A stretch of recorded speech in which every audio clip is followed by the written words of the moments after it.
आज हम बात करने वाले हैं मुस्कान स्कॉलरशिप प्रोग्राम 2.0 के बारे में, जो 2025-26 सेशंस के गर्ल्स के लिए या चिल्ड्रंस के लिए जो है होने वाली है। ठीक है, तो ये चीज़ें चिल्ड्रंस के लिए यानी गर्ल्स और बॉयज़ दोनों इसके लिए अप्लाई कर सकते हैं, इस चीज़ का ध्यान रखें।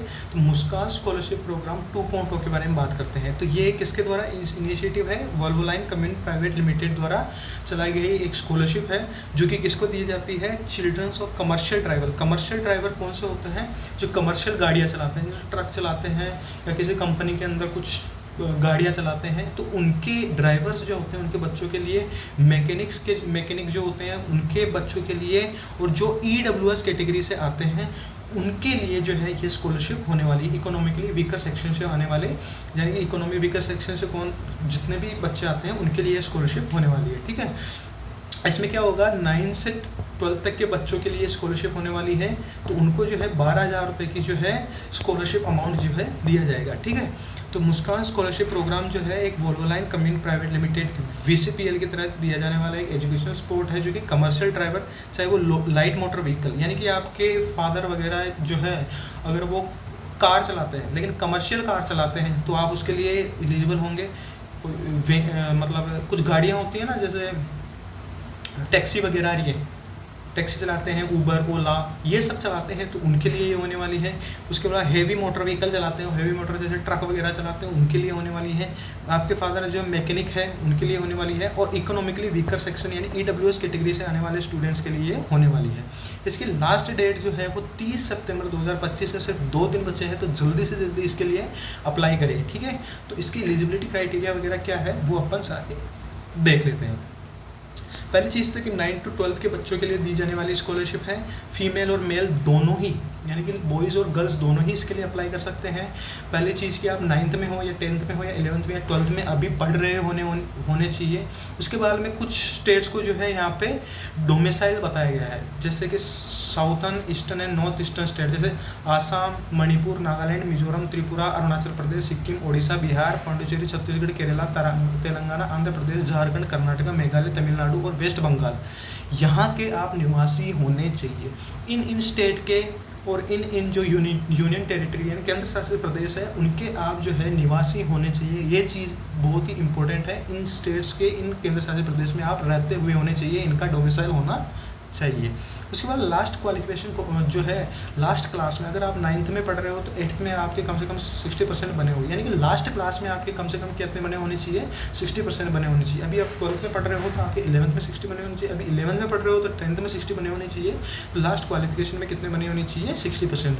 आपकी फैमिली की इनकम कितनी होनी चाहिए? 8 लाख से कम होनी चाहिए। ठीक है, उसके बाद बैकग्राउंड क्या होना चाहिए? वही बात की अपन ने, कमर्शियल ड्राइवर्स के बच्चों को मिलेगी, मैकेनिक के बच्चों को मिलेगी और EWS कैटेगरी के बच्चों को मिलेगी। ठीक है, उसके बाद आपको कौन कौन से डॉक्यूमेंट्स चाहिए? तो प्रूफ ऑफ आइडेंटिटी आपको अपलोड करना है। प्रूफ ऑफ आइडेंटिटी के लिए आप आधार कार्ड अपलोड करोगे।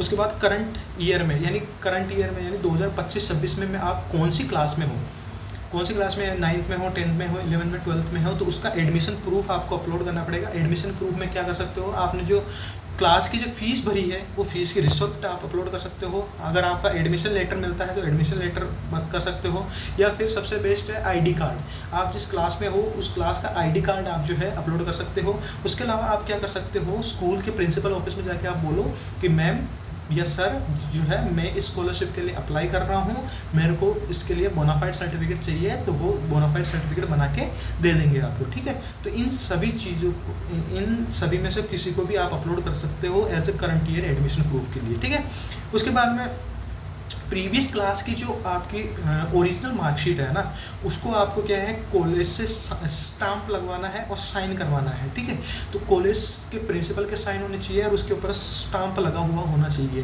तो प्रीवियस क्लास की जो आपकी ओरिजिनल मार्कशीट है वो इस तरह से आपको रेडी करके अपलोड करनी है। उसके अलावा आपके भी साइन कर देना सेल्फ अटेस्टेड करने के लिए। ठीक है, उसके बाद में आपका पेरेंट्स का प्रोफेशन क्या है इसको भी तो प्रूफ करना पड़ेगा। आपको प्रूफ करना पड़ेगा नहीं कि मेरे पिता कमर्शियल ड्राइवर है, या मेरा इकोनॉमिक वीकर ग्रुप से आता हूँ, या फिर EWS कैटेगरी से हूँ, तो आपको ये प्रूफ करना पड़ेगा। तो प्रूफ कैसे करोगे आप?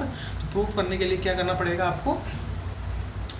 सबसे पहले कि आप कमर्शियल ड्राइवर है तो उसके लिए कमर्शियल ड्राइविंग लाइसेंस होना चाहिए।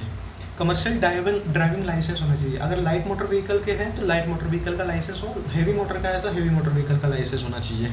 उसके अलावा श्रमिक कार्ड, अगर आपका श्रमिक कार्ड बना हुआ है, देखो इकोनॉमिकली वीकर सेक्शन को प्रूव करना पड़ेगा, तो उसके लिए आप क्या कर सकते हो, ईडब्ल्यूएस सर्टिफिकेट अपलोड कर सकते हो अगर आप ईडब्ल्यूएस सर्टिफिकेट बना हुआ है तो। और उसके अलावा अगर आपका श्रमिक कार्ड बना है तो श्रमिक कार्ड अपलोड कर सकते हो, ठीक है। उसके बाद में आप मैकेनिक हो या फिर किसी ठेकेदार के अंडर या किसी के अंडर अगर आप काम कर रहे हो तो आपको जो है उस मालिक से जो है आपको क्या करवाना पड़ेगा, सेल्फ डिक्लेरेशन लेटर लिखवाना पड़ेगा, है ना।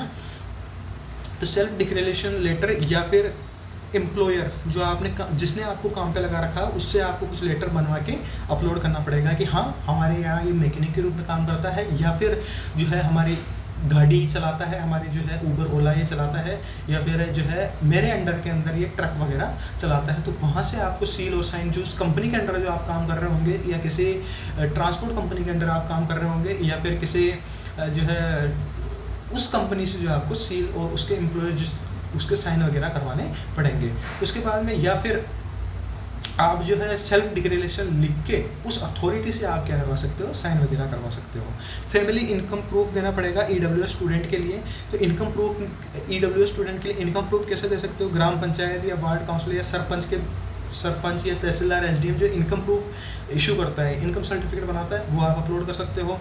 एसडीएम ग्राम पंचायत बनाती है, सरपंच बनाता है, वो अपलोड कर सकते हो।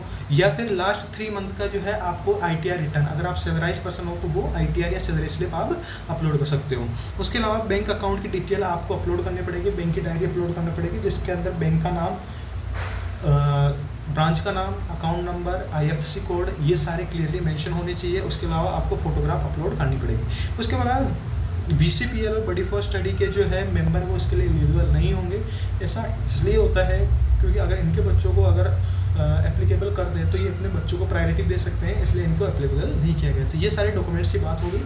उसके बाद मैंने बात की थी employment declaration bye parents a guardian और एप्लीकेंट। तो ये डिक्लेरेशन आपको भर के देना पड़ेगा और आपको जो है उस एम्प्लॉयर जिसके यहाँ आप काम कर रहे हो वहाँ के साइन और सील आपको लगवाने पड़ेंगे। तो ये आपको लिखना पड़ेगा टू वोल्वलन कमेंट टीम को कि this is certified that I am, कोई भी आपको जो है आपके पिता का नाम लिखना है, जैसे Mohanlal, residence of the Ajmer Rajasthan, I am a mechanic by profession and I am working at, इस दुकान में आप काम करते हो, इस जगह पे वो दुकान लोकेटेड है। फिर आपको अपने कॉन्टैक्ट नंबर डालने हैं। यहाँ पे कॉन्टैक्ट नंबर किसके डालने हैं, पहले माई सेल्फ लिखना है, कॉन्टैक्ट नंबर आपके पिता के कॉन्टैक्ट नंबर और कंपनी जिस कंपनी में आप काम करते हो उसके कॉन्टैक्ट नंबर डाल देना। उसके बाद डेट डाल देना और हो सके तो यहाँ पर उस दुकान के या जो उस एम्प्लॉयर है उसके सील और साइन भी करवा लेना। उसके बाद ये आपको अपलोड करना है। उसके अलावा सबसे इम्पोर्टेंट बात है कि अगर आपके फैमिली जो है वो फीस जमा कराने में सक्षम नहीं है, आपने अभी तक फीस जमा नहीं करवाई है या आप जमा करवाने में सक्षम नहीं है, तो आप जो है ना आप जो है फिर भी आप स्कॉलरशिप ले सकते हो।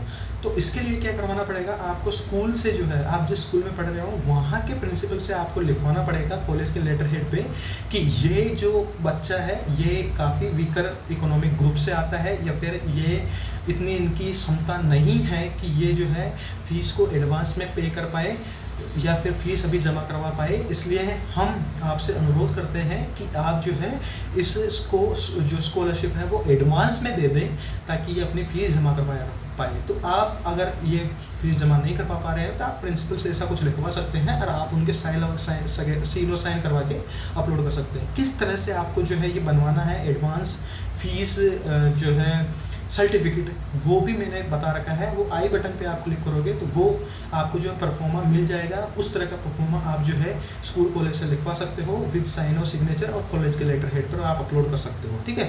इन केस ऑफ अगर आपके पास फीस रिसिप्ट नहीं है करंट ईयर की, ठीक है, तो करंट ईयर की फीस रिसिप्ट नहीं है तो उसके बाद में आपको कोई भी दिक्कत आती है तो इस ईमेल पे आप जो है ईमेल कर सकते हो, इस फ़ोन नंबर पे कर सकते हो इस टाइम के बीच में। और ये अप्लाई कहाँ होगा, बडी फॉर स्टडी जो है एक वेबसाइट है जो डिफरेंट टाइप की स्कॉलरशिप प्रोवाइड करवाती है, वहाँ पे आपको इसको अप्लाई करना है। अकाउंट कैसे बनाना है मैंने आई बटन पे वीडियो का लिंक लगा दिया है, वहाँ से आप देख सकते हो कि इसका अकाउंट कैसे बनाना है, ठीक है।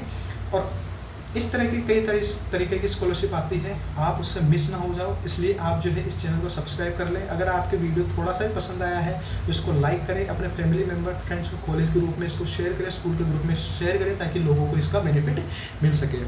तो इस तरह से आपको इसकी फॉर्म भरना है। लास्ट डेट 30 सितंबर है, तो जल्दी से जल्दी इसका फॉर्म भरने की कोशिश करें।